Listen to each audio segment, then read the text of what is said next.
Hey Pioneers! With the month of February being now coming up upon us, and February is the month of love and Valentine's Day and all that good jazz. So I was like, I should create a love series where I'm gonna just, highlight the LOV and the E in love about things that I think are important, especially when it comes to love. So today, we're talking about love and lust. And let me tell you, I've had a lot of experience with both, unfortunately, or maybe fortunately. The big thing that I was thinking about love is that love and your idea of love is heavily influenced by your environment. So that could either be good or bad. Your environment dictates the way that you view love. So I viewed love in a very troublesome, we'll say troublesome for lack of a better word, troublesome lens because of the way that I saw people play out love that didn't really feel like love to me. I'm like, you love a person, but you manipulating them. Like, you love a person, but you won't let them do what they want to do. Like, you love a person, but they hurt you and don't treat you the way that you deserve to be treated, but that's love to you? Like, oh, okay. No, that's not love to me. I also started reading romance books at like the age of 14. So I also got that whole like hopeless romantic, fantastical love stuff in me as well, where I was just like, oh my gosh, like a guy is supposed to just like accept you for who you are and like love you, and then you're magically just gonna be better. Nobody said it was healthy, but I was 14. It happens. So I feel like my environment, obviously reading those books, watching adults fumble at love, made me come into my own sort of awakening and awareness when it comes to love in and of itself. And a lot of people have different definitions of love, what they deem as love, what they don't deem as love. So my definition of love is very similar to the Bible's definition about love being patient and kind, not self-seeking, it's not boastful, it's not proud, it keeps no records of wrong, it always trusts, always hopes, always protects. There's another one in there. Trust, hopes, protects, endures, I think. Okay. But I feel like, to me, in order to be loved in the proper way, you're definitely going to need somebody who sees you, knows who you are, and pushes you to be the best version of yourself that you can be. I think those are essential to any sort of productive love situationship. So that could be romantic or unromantic. It's really hard for me to understand and grasp when people are like, oh, I love him, but he don't know X, Y, Z and the third, or like, I love him, but I'm keeping secrets, or oh, I love her, but she don't know, like, it's just, that doesn't compute to me. Or like, oh, I love her, but she don't know that when she does X, Y, and Z, I don't like it. Or just like, I'm like, what? Because you're supposed to know each other. That's what love is to me. And then you have the lovely flip side of the coin, which is lust. And I feel like that's what trips us up as humans, because sometimes we can become so infatuated with somebody, so enamored, so mystified, that we then switch channels and it's like, no, I don't lust them, I love them. And it's like, but do you? Because all I'm seeing is fireworks, passion, and things like that, which love has. But love also has a more deeper, substantial root in it than lust does. I think lust is something that's very like temporary, very surface level, very easily caught up in. And I feel like love also too plays the long game. Love is not something that you could just do for 0.5 seconds and it's like, oh, I don't love you anymore. I don't believe that. But there's also so many different like subcategories of lust too, like attraction and infatuation, just certain things and concepts where it's just like, you don't feel like it's lust, because like attraction, I don't feel attraction like the average person does. Like, it's actually very rare for me to be attracted to you, but I can like physically see you and be like, oh, you fine, but I'm not attracted to you, I just think you fine.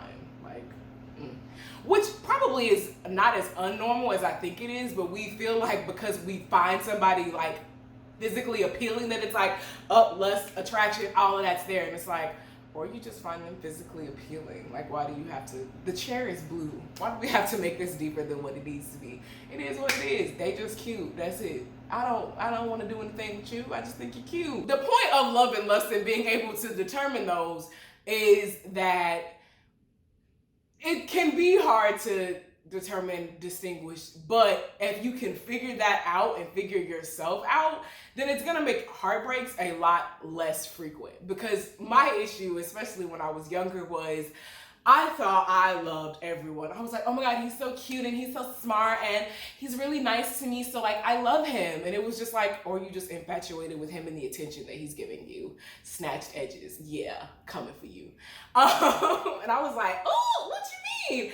And it's really easy to get caught up in that of like somebody who treats you differently than everybody else treats you. And you're just like, oh, these things stack up, these things align. Oh, I feel like I'm in somebody's house. These things match up, these things align. So this has to be my soulmate and I have to be in love with him. And it's just like, do you have to be in love with him, or are you just in love with the idea of the way that he treats you? Like, can that not be a thing? Can you not be enamored with the attention that you get or the way that you interact? Or can it not just be a really good connection? We as humans, sometimes we get so caught up in these connections with these people that we don't stop to really like see, are we getting our wants and needs met? Is this mutual? Is this reciprocal? Especially for me. I ain't gonna speak on nobody else, but I'm slick, like I don't really care about reciprocation. That's not what I'm gonna look for. I'm just gonna look for, what are you adding to me that makes me feel better about myself? I'm just being honest. Not the best, I'm working on it. But I'm not looking at like, do you reciprocate my energy? Do you give me the same energy that I give you? Don't even care. Not looking for it. But that's important because that's also love. Love is reciprocal. If you're just one way giving, that's not love.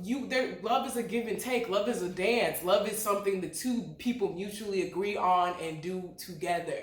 So, I mean, you can love somebody and them not love you, but in order for you to have that, like, love is patient, love is kind, there's going to need to be some action on both parts. And that, people, love is action. Love is not just a feeling. I can't stand when people be like, oh, I fell out of love, or like, I don't feel the love anymore. And it's just like, do you know how many times I don't feel it with myself? How many times I have to force myself to eat because I'm just like, I'm not feeling this. I'm not feeling any of this. But it's just like, do I love myself any less just because I don't feel it in that moment? No, and you should not. Love is not just a feeling. It's not.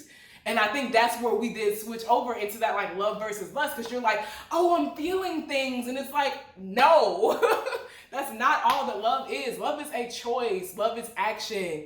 You show love. You give love. Love is not just, oh, you're here.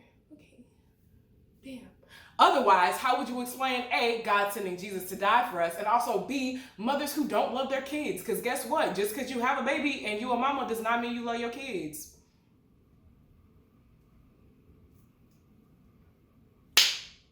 Such edges. I don't know who this person is, but I like her.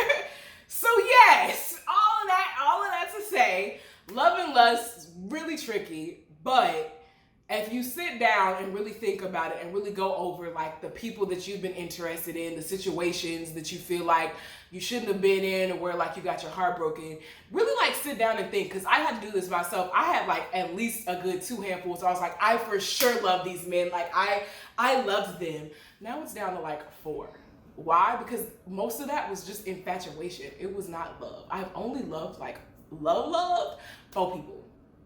And that honestly too needs to probably be taken down at this point and reevaluated, because there was a little bit of infatuation going on with another one. Now that I started talking to y'all about it, but I'm like, ooh, yikes, maybe that wasn't love. Maybe that was just infatuation.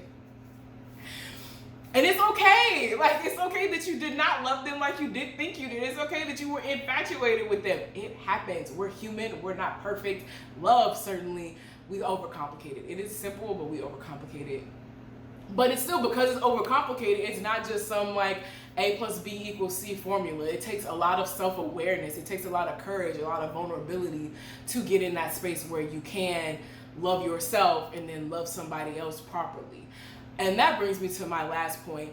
I do not believe that you can love anybody else more than yourself. I used to be like that, where I thought, oh, you know, I love someone so much, but I hate myself and I think I'm a piece of crap. You can only love others at the capacity that you love yourself.